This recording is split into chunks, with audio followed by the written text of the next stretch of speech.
শোনা করে এখন আমরা ইষ্ট প্রসঙ্গ করার জন্য আহ্বান জানাবো শ্রদ্ধেয় অধৈর্য কর্মী শুধু মৃণাল কান্তি মণ্ডল দাদাকে। দাদা জয়গুরু। আগে জয়গুরু। দাদা 9টা পর্যন্ত বলুন। জয়গুরু। আগে পরম প্রেমময় পরম দয়াল শ্রী শ্রী ঠাকুর আমার পরমারাধ্যা জগজ্জনের শিশু পরমা পরম পূজ্যবাদ শ্রী শ্রী বরদা পরম পূজ্যবাদ শ্রী শ্রী আচার্যদেব এবং ঠাকুর ভাই সকলের চরণে আমার সশ্রদ্ধ শতকোটি প্রণাম। প্রথমেই যে উদ্দেশ্যে আজকে সৎসঙ্গের আয়োজন, প্রভুর আতুল চরণে কাতর ভাবে প্রার্থনা করি তিনি যেন তা দয়া করে মঞ্জুর করেন। আর আজ আমি প্রথম এই অনলাইন সৎসঙ্গে যোগযুক্ত হয়েছি, ঠিকঠাক করে জানি না প্রসেসটা কি, তাই প্রথমেই ক্ষমা চেয়ে নিচ্ছি যদি কিছু ভুল ত্রুটি হয়ে থাকে। পরম দয়াল শ্রী শ্রী ঠাকুরের এই জগৎটা এক অভিনব জগৎ, শুধু শিক্ষার। সারাটা জীবন ঠাকুরের এই পথে এসে সারাটা জীবন শেখা যায়। তাহলে প্রশ্ন অ্যারাইজ হতে পারে, তাহলে কি যারা ঠাকুরের পথে আসেননি তারা কি ভাবেন না সারাটা জীবন শেখা যায়? ভাবতে পারে, যারা জ্ঞানী গুণী ব্যক্তি তারাও ভাবেন। আসলে এটা কেন বললাম না, ঠাকুরের কাছে ঠাকুরের এই সৎসঙ্গে আসার ফলে আমাদের কি হয়, খুব সহজে অতি মূল্যবান কথাগুলি, অতি মূল্যবান আদর্শগুলি, অতি মূল্যবান নীতি বাক্যগুলি আমরা আমাদের কাছে খুব কাছে পেয়ে যাই। কেমন করে না, এই আলোচনার মধ্যে দিয়ে এই সকাল সন্ধ্যা এই যে এই লিঙ্কে যে আলোচনা হয়, ইষ্ট প্রসঙ্গ হয়, ভাব বিনিময় হয়, এর মধ্যে থেকে অনেক জ্ঞানীগুণী ব্যক্তি থাকেন তো, ঠাকুরের সঙ্গ করা মানুষ থেকে শুরু করে শ্রী শ্রী বর্দা, শ্রী শ্রী দাদা, আচার্য শ্রী শ্রী আচার্যদেব এবং পূজনীয় অবিন্দা পূজ্যবাদ অবিন্দ দাদা, সকলের সঙ্গ করা অনেক মানুষ অনেক রকম অভিজ্ঞতার সাক্ষী থাকেন। তারা যখন সেসব আলোচনা করে আমরা খুব সহজে অতি মূল্যবান কথাগুলি আমরা শুনতে পাই। এবং আরেকটা জিনিস হচ্ছে যে ছলে বলে কৌশলে কারো বন্ধুর মাধ্যমেই হোক, কোনো পাড়া প্রতিবেশীর মাধ্যমেই হোক নামটা পেয়েছিলাম, বা পারিবারিক সূত্রেই হোক নামটা পেয়েছিলাম, ভিতরে বীজটা বপন হওয়াতে এই শোনার জায়গাটা কি হয়, তখন আমাদের কাছে একটা আগ্রহের বিষয় হয়ে ওঠে। এর ফলে আমরা অন্যান্য যেসব মানুষ রয়েছে তার থেকে আমরা একটু বলি যে ভাগ্যবান, যে আমরা অতি সহজে অতি মূল্যবান পথটা কিন্তু আমাদের চোখের সামনে, আমার কানের কাছে অহরহ দেখতে পাই, শুনতে পাই। তাতে আমাদের সহজ পথ চলাটা সহজ হয়ে ওঠে যদি আমি চাই। এবারে এটা কেমন জিনিস না, অভিনব রূপে আমরা এই যে ঠাকুরের পেলে এতক্ষণ ধরে আমি এই লিঙ্কে দেখছিলাম সকলে মিলে বিবর হয়ে নাম করছিলেন। নাম আর ধ্যান, এই দুটো বিষয়টা হচ্ছে যে যে ঠাকুর বললেন নামে মানুষ তৃষ্ণ হয়, ধ্যানে মানুষ স্থির এবং গ্রহণক্ষম তার বাড়ে। তাহলে নামে তৃষ্ণ হয়, তাহলে তীক্ষ্ণতা বাড়লে কি হয়, তার তীক্ষ্ণতা বাড়লে অতি সহজেই তার একটা ফিলিংস আছে যে কোনটা করা উচিত কোনটা করা উচিত নয়, সহজেই কোনো কিছুকে হৃদয়ঙ্গম করা, এই সবগুলোই তার কাছে কিন্তু খুব সহজ হয়ে ওঠে। আর স্থির এবং ঘনক্ষম ক্ষমতা, এই যে এই দুটি যার থাকবে, তার সাথে এই তীক্ষ্ণতা, তাহলে সেই তো বিচক্ষণ সমাজের বুকে, সেই তো মানে তারই তো আজ অতীব মূল্য। এটা কিন্তু তাহলে আমরা সবাই চাই, সবাই চাই আমরা আহ তীক্ষ্ণতা বাড়ুক, আমার মধ্যে স্থিরতা আসুক, ঘনক্ষম বাড়ুক।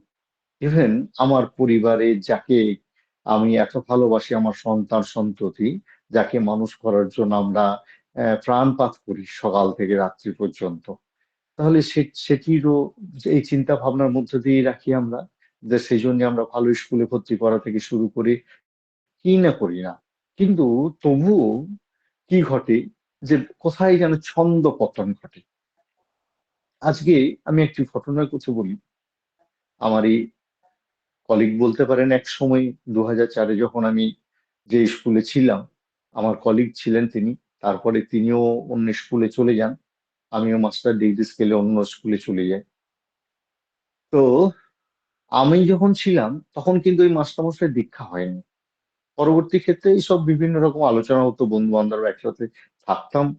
তো প্রচুর এইসব কথা এসেই যেত, ঠাকুরের কথা যেমন হয় আর কি। তো প্রচুর আলোচনা হতো। তো তিনি কিন্তু গভীর আগ্রহে শুনতেন। ম্যাথামেটিক্সে তিনি মাস্টার ডিগ্রি ছিলেন, কিন্তু অদ্ভুত তার টান লক্ষ্য করতাম। আর পারিবারিক সূত্রে বিপ্র সন্তান তার ভিতরে রয়েছে। তো ঘটনাটা ঘটলো যে তারপরে আমি আমার অন্য জায়গায় কর্মসূত্রে গেলাম, উনিও ট্রান্সফার নিয়ে গেলেন অন্য জায়গায়। পরবর্তী ক্ষেত্রে ঠাকুরের পথে তিনি এসে বিবাহ হয়েছে, পরিবারটি তার স্ত্রীকেও দীক্ষা দেওয়া হয়েছে, ভালোই ছিল। তো হঠাৎ করেই কি হলো, তার কোনো সন্তানাদি আসছে না। দুজনে স্বামী স্ত্রীতে ভীষণ কষ্টের মধ্যে পড়ে গেলেন, ভীষণ মানে যন্ত্রণার মধ্যে। বাবা মা যা হয় যে আকাঙ্ক্ষা সন্তানের, সেই আকাঙ্ক্ষায় ভীষণ কষ্ট পেতে শুরু করলেন। তো এই ঘটনা চলছে চলছে চলছে। আর ওনার মিসেস একটু রিজার্ভ, মানে সবাইকে সবার কাছে ওপেন হতে পারেন না, সবাইকে সবকিছু বলতে চান না। খুব মানে একটু মুডি যেটা হলো, তিনিও মাস্টার ডিগ্রি হোল্ডার। তো যাই হোক, তো এই চলছিল, বিভিন্ন ডাক্তার দেখাচ্ছিলেন। তারপরে বিভিন্ন ডাক্তার দেখিয়ে যখন ক্লান্ত পরিশ্রান্ত, একদিন হঠাৎ করে আমার মন্দিরেই সোনামুখী মন্দিরে তার সাথে দেখা, কাপের সাথে। হঠাৎ করে তারপরে বলছে যে আহ, আমার বন্ধু কলিগ তিনি বলছেন যে এই সেমিনাল দা কথা প্রসঙ্গে। তারপরে উনি কথা বললেন, বলছে হ্যাঁ আপনার সঙ্গে তো ফোনে কথা হয়েছে, দেখা হয়নি। দুটো চারটে কথা বলার পর তার স্বামীকে ডেকে নিয়ে গিয়ে বলছে, হ্যাঁ গো আমি তো আমি একটা জিনিস মনে হয়েছে যে এই মৃণালদার সাথে এই ব্যাপারটা একটু আলোচনা করা যেতে পারে। দিয়ে তা বললে হ্যাঁ চলো তাহলে আমরা বসে গল্প করি, কথা বলি। দিয়ে কথা প্রসঙ্গ হচ্ছিল, তো বিভিন্ন জটিলতা ছিল তার ফিজিক্যাল, সেসব গুলো বলার পর তারপরে বলছে এরকম আমরা ক্লান্ত পরিশ্রান্ত। আমি বলি, এইগুলো কোনো কথা হলো? এই এত অল্পে কোনো মানে পরিশ্রান হওয়ার কোনো প্রয়োজন নেই, ডিপ্রেশনে যাওয়ার কোনো দাদা আপনি কি বলছেন, এত মেডিকেল সায়েন্স যেখানে আমাকে নিয়ে কিছু ভাবতেই পারছে না। আপনি মেডিকেল সায়েন্স যেখানে ভাবতে পারেন না, সেখানে আমার আচার যদি ভাবতে পারেন, সেটা কি করে? আপনি ঠাকুর অনুকূল চন্দ্রকে পেয়েছেন না আপনি জীবনে? বলছে, হ্যাঁ পেয়েছি। বলছে, তাহলে আচার্যদেব আছেন না আমাদের, আপনি সেখানে গিয়ে বলুন। তারপর স্বামী স্ত্রীকে তারা আচার্যদেবের কাছে যান। আচার্যদেবের কাছে গিয়ে বলতে তিনি খুব সহজ ভাবে সস্নেহে তিনি কয়েকটি উপদেশ দিলেন, এবং তার সাথে একটি ডাক্তারের নাম করলেন, ওর সাথে গিয়ে যোগাযোগ করে ওষুধ যেমন বলেন তেমন করে খেতে। তারপরে সন্তানাদি হল। সন্তানাদি হয়েছে, সন্তান পুত্র সন্তান হয়েছে। তারপরে ভালোই চলছিল, ছেলেটি খুবই ব্রিলিয়েন্ট। বাবা মা এত সুন্দর, মানে ভীষণ দুজনেই খুব ব্রিলিয়েন্ট ছিলেন। তো তারপরে খুব ছেলেও খুব ভীষণ ব্রিলিয়েন্ট। তারপরে আস্তে আস্তে কি হলো, সংসারটা পরিপূর্ণতা লাভ হলো। তার ফলে কি, যে একটা ভয়ঙ্কর আনন্দ, যেটা ভয়ঙ্কর আনন্দ কেন বলছি পরে বুঝবেন, যে আহ, অনাবিল আনন্দ সংসারের মধ্যে বিরাজ করছে। ঠিকই আছে, সবই চলছে। তারপরে কি হলো, হঠাৎ করে একদিন আমি সুব্রতদাকে বলছি, সুব্রত তো মন্দিরে বিভিন্ন রকম কাজ চলছে, বিভিন্ন রকম ব্যাপার, এসব ব্যাপারে আমি একটু আপনার সাথে বাড়িতে যেতে চাইছিলাম। এসব বলতে গিয়ে সুব্রতদা যে কথা শুনে আমি চমকে গেলাম। না দাদা, এখন জটিলতা এই ওই সেই, বাড়িতে নাই বা গেলেন কেমন, মানে আমি এখানে এসে তো আমি বুঝতে পারলাম যে মিসেস এই জায়গাটা থেকে একটু দূরে সরেছে, মানে খুব একটা এটাকে লাইক করছেন ইত্যাদি ইত্যাদি। যাই হোক, সেটা হয়েই থাকে আমার আপনার জীবনে। তাই ঠাকুরকে বলতে হলো, দুর্দশাতে কাবু যখন বৃত্তিও কাবু তাই, বাঁচার টানে মানুষ তখন বিধির পথে ধায়। বিধির পথে পুষ্টি পেয়ে চিত্ত সবল হলেই বৃত্তি ধান্দা স্বার্থ নিয়ে আবার ছুটে চলে।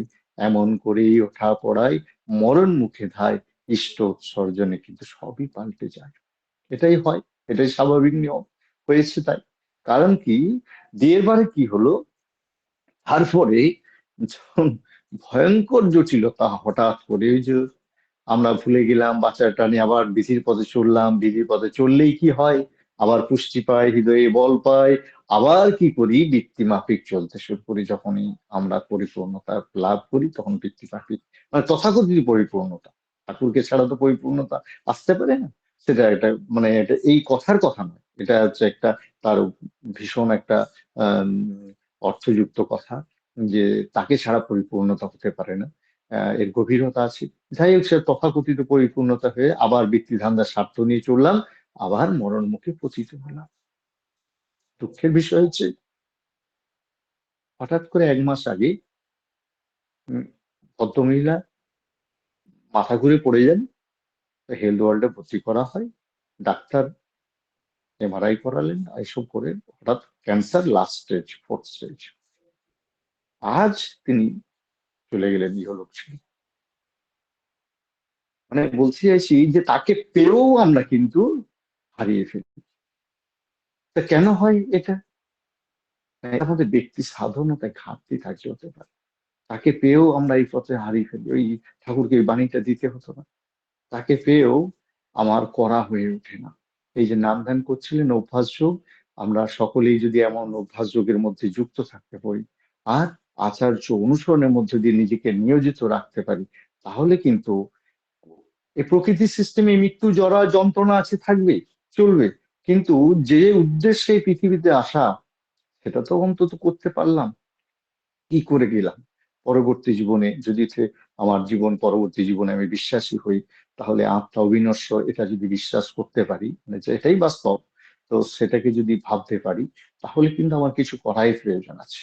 না, তাকে যখন জীবনে পেয়েছি, নাম ধ্যান এই যে করা হচ্ছিল, যে তার মধ্যে দিয়ে আমরা চেষ্টা করতে পারি আমি জীবনটাকে, আর নাম ধ্যান করলেই কিন্তু আচার্যদেবের কথা শুনতে আমরা বাধ্য হই, অটোমেটিক শোনা যায়।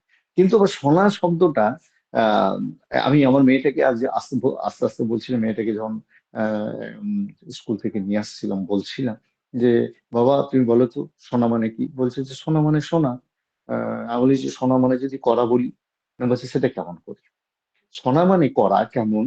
না, আমি তোমাকে বললাম আমাকে 1 গ্লাস জল দাও, তুমি যতক্ষণ না ওই আমাকে 1 গ্লাস জল দিলে, তত কিন্তু তোমার সোনাটা কি কমপ্লিট হলো? ওই যে না, তা তো হলো না। আমি শুনলাম চলে গেলাম, তারপর কি শোনা হলো? মানে শোনা মানে হচ্ছে এই যে মানে কমপ্লিট, মানে টোটাল কাজটা শোনার, এই শোনা একটা কাজ, এইটা তখন ওইটার মধ্যে দিয়ে কমপ্লিট হলো, যে ওইটাকে কাজ যেটা শুনলাম বাস্তবে রূপায়িত করা। আমাকে 1 গ্লাস জল দিতে বললেন, আমি দিলাম, সেটা হচ্ছে শোনা হলো। তাই বলি তুমি কথাটা শুনেছো, নাহলে তুমি কথাটা শুনলে না, আমার কথাটা শুনলে না, বলি এই কথা। তাহলে এই ফিলিংসটা আমরা শেষে বর্দাকে দিয়ে দেখলাম। ঠাকুর একবার যখন বসে আছেন শীতের দিন, বাইরে কতগুলি 2-3টে কুকুর চিৎকার করছে। তো তারপরে এক দাদাকে জিজ্ঞেস করলেন যে হ্যাঁ রে, দেখে হয়তো ওই কুকুরগুলি চিৎকার করে কেন? তারপরে তিনি গেলেন, এসে বললেন যে ঠান্ডা, প্রচুর ঠান্ডা পড়েছে তো তাই চিৎকার করে হয়তো শরীরটাকে গরম করে নিচ্ছেন। তারপর আবার একজনকে পাঠালেন, তিনি বললেন যে মনে হয় যে কুকুরগুলি আহ, খুব অসুস্থ হয়ে পড়ে, মানে ঠিকঠাক খেতে টেতে পাচ্ছে না, নাকি বললেন, এই ধরনের কিছু একটা বললেন, চেঁচে চলে এলেন। তারপরে শিশু বর্দাকে পাঠালেন। তারপরে তিনি গিয়ে দেখলেন কুকুরগুলি কাঁদছে। তারপরে সেখান থেকে অল্প কিছু মুড়ির ব্যবস্থা করে সেই মুড়িগুলো দিয়ে তারপর তারা খেয়ে দিয়ে গুটিসুটি মেরে শুয়ে পড়লো শীতের দিন। তারপরে ওই শোয়ার পর বর্দা এলেন। শিশু বর্দা, তিনি ঠাকুরের কাছে এলেন, ঠাকুর জিজ্ঞেস করলেন, ঠাকুরকে বললেন আগে ওদের খিদে পেয়েছিল মনে হয়েছিল, তাই আমি ওদেরকে মুড়ি চাটি কিনে মানে ব্যবস্থা করে খাওয়ালাম। খাইয়ে তারপরে দেখলাম যে কুকুরগুলি গিয়ে গুটিসুটি মেরে তারা শুয়ে পড়েছে, আমি এলাম আগে। ঠাকুর দেখলেন ওই দেখ। তার মানে কি হচ্ছে, তিনি বললেন, আমাকে যেটা বললেন সেটা কমপ্লিট না করাটা কিন্তু আমার ঠাকুর কথাটা শোনা হলো না। আচ্ছা, যদি যেটা বলছেন সেটাকে কমপ্লিট না করা, বাস্তবে রূপ না দেয়া, তাহলে কিন্তু আমি শুনলাম না। এ কেমন করে হতে পারে? নাম ধ্যান যদি ঠিকঠাক হয় তবেই হতে পারে। নাম উচ্চারণ যদি ঠিক হয়, ধ্যান যদি ঠিক হয়। আসলে আমরা কি, আমরা এগুলো অর্থ অনেক সময় তো বুঝি না। নাম কি, ধ্যান কি? ঠাকুর তাই বলছেন ধ্যান মানে অন্য কিছুই নয়।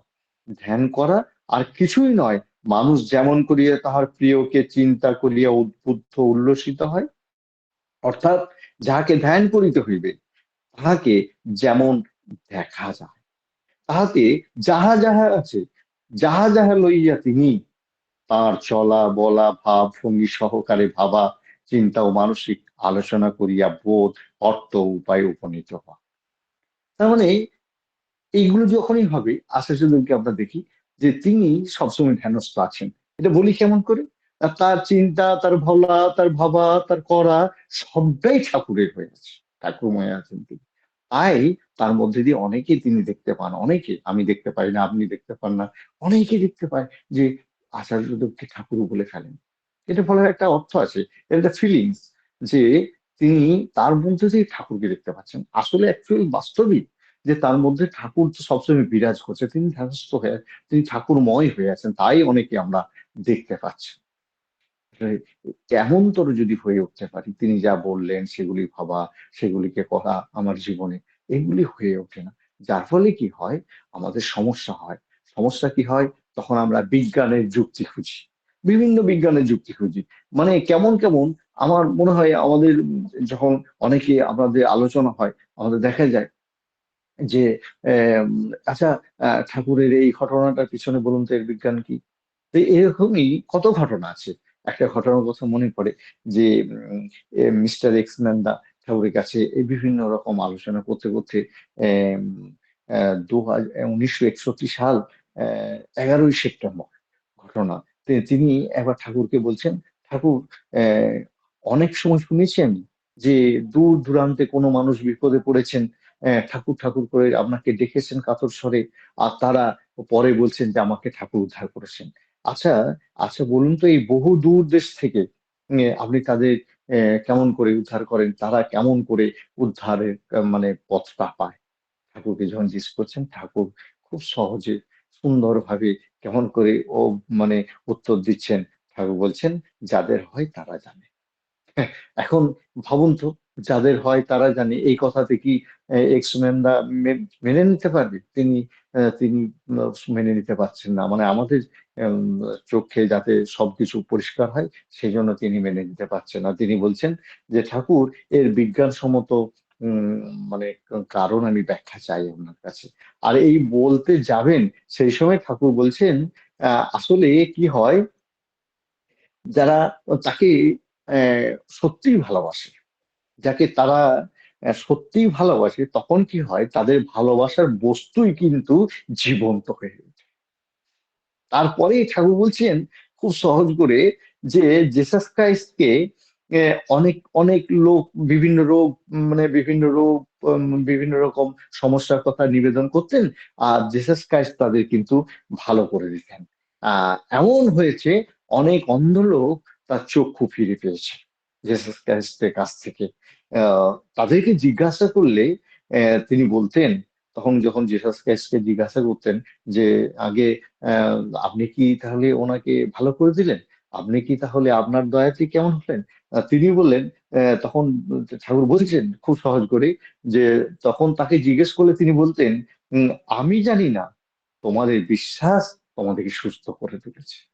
বিশ্বাস, এই বিশ্বাস, গভীর বিশ্বাসে ঠাকুর বলছেন সবই হতে পারে। কিন্তু এক্স ম্যানদা তো ছাড়াপ্রাপ্ত নয়, তিনি সেই ব্যাখ্যা চাইবেনই।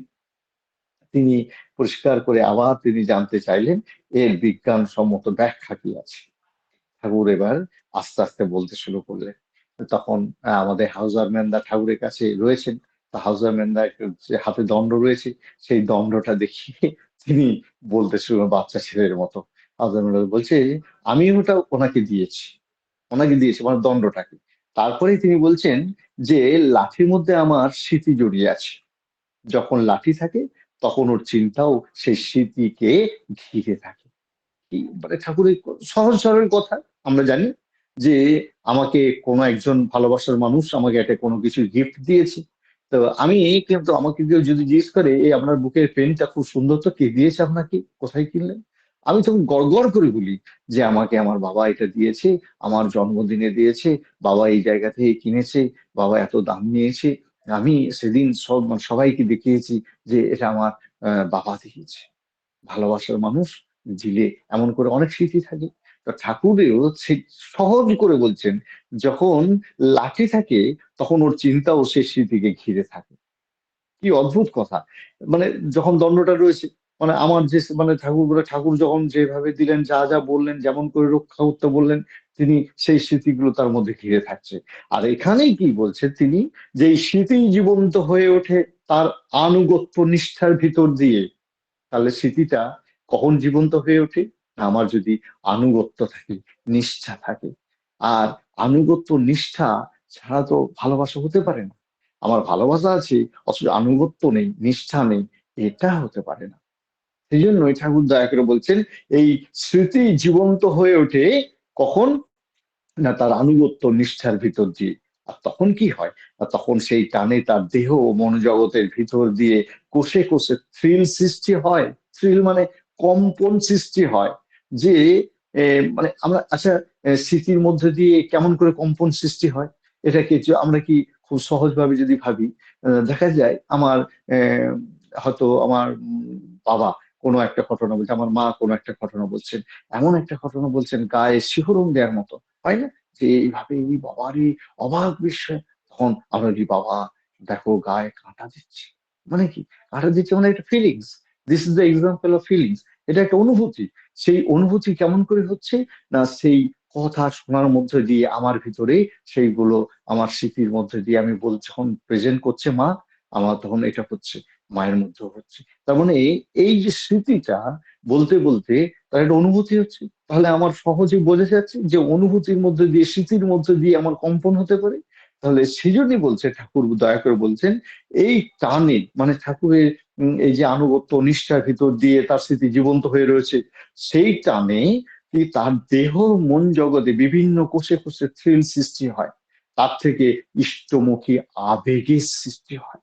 আর এই থ্রিল সৃষ্টি হলে শরীরের মধ্যে দিয়ে, এই নাম ধ্যানের মধ্যে দিয়ে যখন বিভিন্ন রকম আমাদের দেখা যায়, বিভিন্ন রকম মানে অনুভূতি আসছে, তারপরে তো বিভিন্ন জগৎ রয়েছে, সেই জগতে বিভিন্ন মানুষ নাম ধ্যানের মধ্যে দিয়ে, সাধনার মধ্যে দিয়ে যেতে পারে। তাহলে সেরকম খুব প্রাথমিক স্টেজ, কোষগুলোর মধ্যে থ্রিল সৃষ্টি হচ্ছে। আর তার ফলে কি, তার থেকে ইষ্টমুখী আবেগ সৃষ্টি হচ্ছে।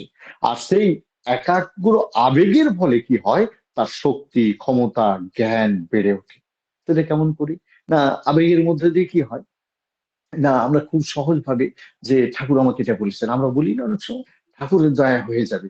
কোন একটা বড় দীক্ষার প্রোগ্রাম হচ্ছে, যে আচার্যদেব বলেছেন যে এত দীক্ষার কথা দেওয়ার কথা, দেখা গেল সেই মানুষটিকে হাতিয়ে নিলেন, আচার্যদেবের সেই স্মৃতির কথা মনে মনে বারে বারে ভাবতে থাকলেন আর বলতে থাকলেন। দেখা গেল 1000-এর দীক্ষা যে আকে আশীর্বাদ করেছেন তিনি অবলীলায়।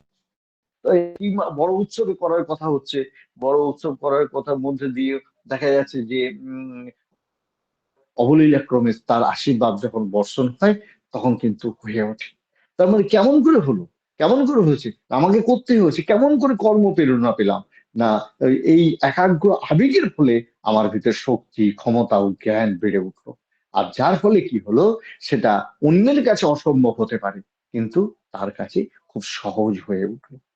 তারপরে এই জন্যেই ঠাকুর বলছেন, তখন সেই ইয়ের ফলে ওই আবেগ যখন, ইষ্টমুখী আবেগ তৈরি হলো, তার একাগ্র আবেগের ফলে তার মধ্যে শক্তি, ক্ষমতা, জ্ঞান বেড়ে উঠলো। তখন যা করে তা অন্যের কাছে অসম্ভব বলে মনে হয়। কিন্তু এই কাজের পিছনে যে প্রক্রিয়াটা চলে, মানে এই শুরু হলো কোথা থেকে? না তার স্মৃতি, তার স্মৃতির প্রতি মানে আনুগত্য নিষ্ঠার মধ্যে দিয়ে তার জীবন্ত স্মৃতিকে জীবন্ত করা, সেই জীবন্ত করার মধ্যে যে থ্রিল, শরীরের মধ্যে কম্পন হতে শুরু হলো, সেই কম্পনের মধ্যে দিয়ে ইষ্টমুখী আবেগ সৃষ্টি হলো। এই একাগ্র আবেগের ফলে মনের মধ্যে শক্তি, ক্ষমতা, জ্ঞান বেড়ে উঠলো। তখন কি আমার অসম্ভব বলে কিছু হলো, থাকলো না, করে ফেললাম। তাতে কি হলো, এই যে টোটাল প্রক্রিয়াটা কর্মে বাস্তব রূপ নিল, এই টোটাল যে থটটা, এই থট থেকে এলো থিওরি। ঠাকুর বলছেন এই যে প্রক্রিয়াটা চললো, এর নামই কি হলো?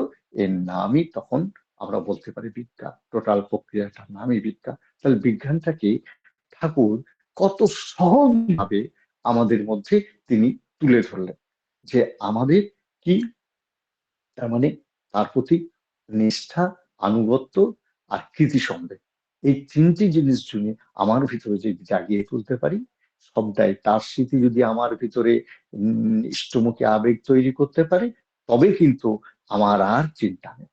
তখন আচার্যদেব যা বলেন সেই দিকেই ছুটতে ইচ্ছা করে। আচার্যদেব ডিপি ওয়ার্কের কথা বলেছেন, আমরা সেই ডিপি ওয়ার্ক করতে, আমার না করলে মন ছটফট করবে।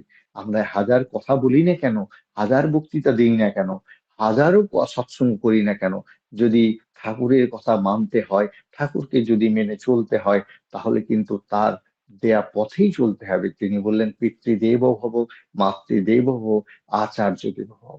আচার্যদেব যা বললেন ডিপিওয়ার্কের কথা, অবিন দাদা যেভাবে চলতে বললেন, আমরা যদি চলতে পারি তাহলে আমাদের ঠাকুর ধরা সার্থক।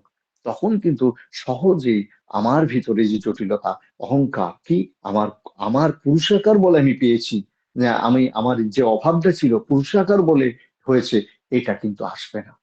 তো তখন ওই অহং আমার মাথা ছাড়া দিতে পারবে না, কারণ অহং এলেই অহংকার আসক্তি এনে দেয়, আসক্তি এনে দেয় স্বার্থ বুদ্ধি, স্বার্থ বুদ্ধি আনে কাম, কাম হতেই ক্রোধের উৎপত্তি, আর ক্রোধ থেকেই আসে হিংসা।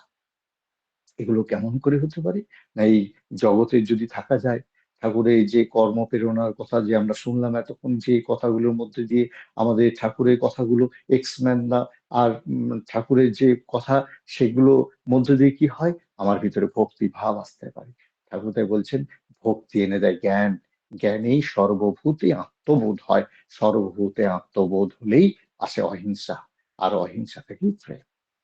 তাহলে খুব সহজ কথা, যে মূল কথা, যে ঠাকুরকে ধরা মানেই তার পথে চলা, তার পথে চলা মানেই আচার্য অনুসরণের মধ্যে দিয়ে জীবন অতিবাহিত করা।